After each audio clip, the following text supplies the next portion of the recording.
Nosaltres parlem de coherència, que ha de ser un fil transversal en totes les polítiques de govern, incloent també les polítiques de cooperació. Parlem de recursos i de mantenir i incrementar. Parlem de la dimensió de gènere, d'introduir-la també com un element de qualitat a les polítiques de cooperació, en tant que les dones són realment un element de desenvolupament. Parlem d'ajuda no retornable i, per tant, ajuda no condicionada i, per tant, ajuda no determinada a allò que nosaltres volem que acabin fent aquells que ajudem.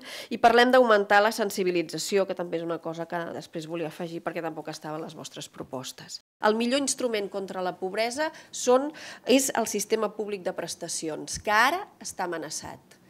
Les pensions, però també, per exemple, el copagament sanitari. L'altra cara de la moneda sobre aquest sistema de prestacions de política social és com el nodrim, i és la política fiscal, que és, fins ara, el major invent de redistribució de la riquesa que tenim en els estats democràtics. Per tant, sí, nosaltres parlem de pujar impostos i a vegades fins i tot tenim la gosadia de parlar de crear-ne de nous. El compromís del 0,7 jo crec que tots hem d'entonar un mea culpa. La llei de cooperació ja diu que hi hem d'arribar aquest any i després d'aquí 2 anys, i per tant no ho hem fet, i per tant aquí tots l'hem espifiada, no sé com dir-ho millor, més gràficament.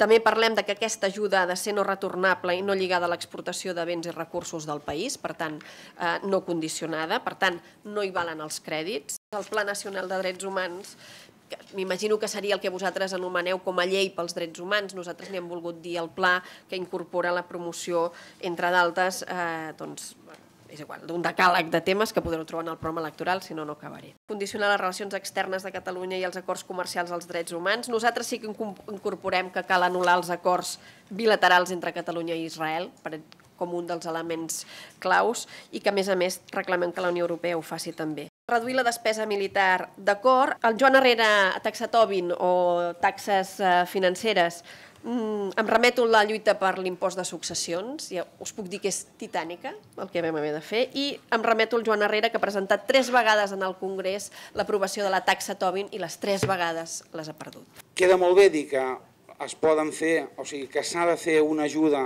en cooperació internacional que no estigui condicionada. Ara bé, si es fa condicionada, potser es facilita més que generin recursos en el país que la fa. El sistema públic de prestacions, en aquest mateix sentit, és obvi que si volem solidaritat a l'interior dels nostres propis països amb els nostres propis recursos, és cert el que deia la Dolors, i no estic convençut, que el sistema públic de prestacions és la principal font d'igualació social que tenim. I per acabar, ja estic acabant, m'ha agradat que hi hagi un partit que efectivament estigui d'acord amb condicionar els acords econòmics bilaterals en països que no compleixen un mínim de representació de sostenibilitat en l'aplicació dels drets humans. Crec que la dimensió en temes de cooperació del tema de gènere no és només des del punt de vista de víctimes, que també, i de forma molt virulenta, però també de les dones com a agents de canvi, de transformació.